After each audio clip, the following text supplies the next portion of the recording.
Ma'am, I'm going to have to confiscate that. This is a secure area, not a camping trip. What do you think you need a blade like that for anyway? The sergeant's words landed like a slap in the stale morning heat, drawing out a couple of knowing snickers from the junior MPs flanking him. You know how it is some folks just can't help themselves when there's an audience.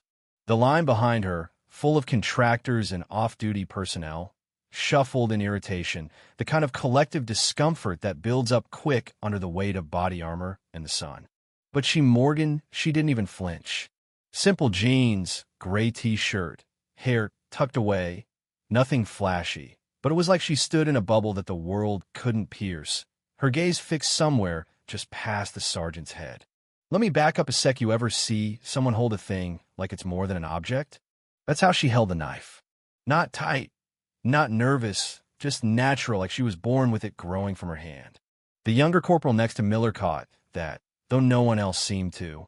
Maybe he'd seen too many old tapes, faces blurred, hands sharp as razors, the kind of competence that can't be faked and sure can't be bought. Anyway, Sergeant Miller, big chest, big ego, took her quiet like it was a challenge. Look, lady, you're not special. Rules are rules for everyone. Maybe that thing makes you feel tough back home, but here's a problem. We have professionals for security. He puffed up for the crowd, nodding at his boys, missing how she just stood there, unbothered, like the heat, the stares, even the threat, meant nothing. You could see the wheels turning in his head. Civilian, maybe lost a husband, probably here for logistics, no real threat. That's the thing about assumptions, right?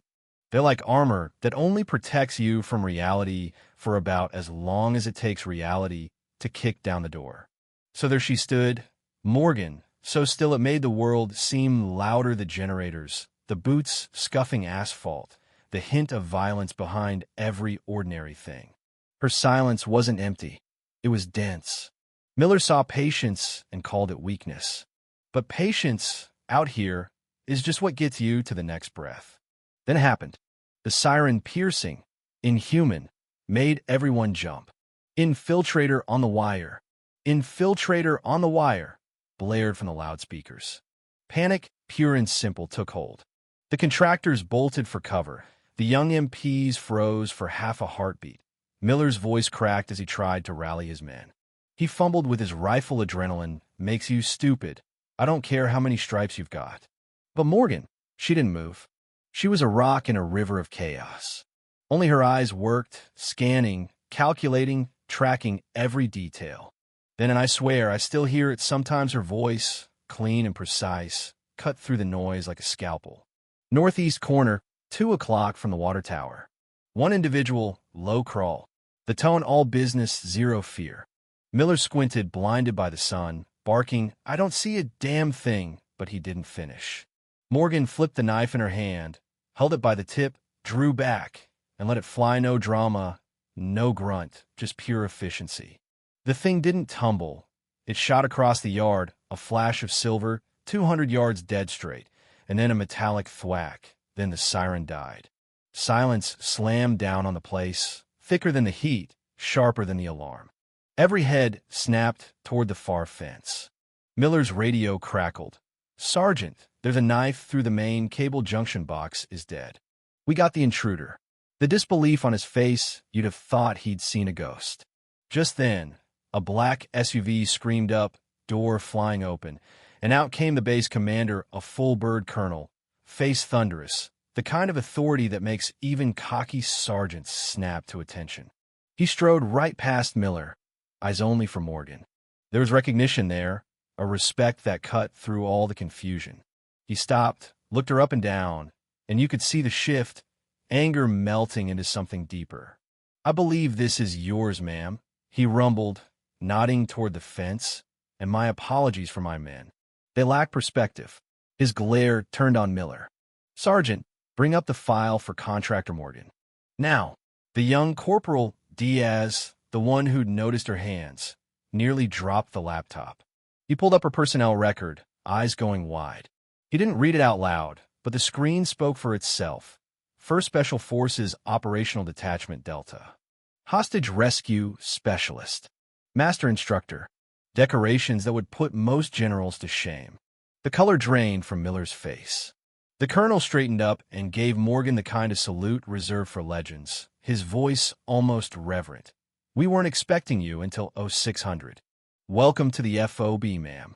The story, you know how stories move in places like that, faster than radio. By dusk, every tent, every rec room, every chow line was buzzing about the woman who shut down an alarm system with a single throw. Morgan's line, they called it the place where the impossible happened. Miller? He was quietly transferred to inventory duty, counting rations in a windowless room. Word is, he never raised his voice again. Diaz, though, he was changed. Saw something in Morgan he wanted to be. He put in for reconnaissance scout school, started telling every newbie what he'd learned. Assumptions are heavier than gear. Carry them wisely. Morgan, she's got back to work, training security, moving through the base with that same quiet efficiency. She never mentioned the knife, didn't need to. Her presence was enough. A couple days later, Diaz found that junction box, cut cable and all, and mounted on a plank from an ammo crate. Burned a single line underneath. Assumptions are heavier than gear. Carry them wisely. It became a shrine of sorts, a warning to every guard who passed through. Years went by. The base grew, the world moved on, but the legend stuck. The colonel, now a general, gray at the temples, led a tour of young officers to the gate one last time before retirement.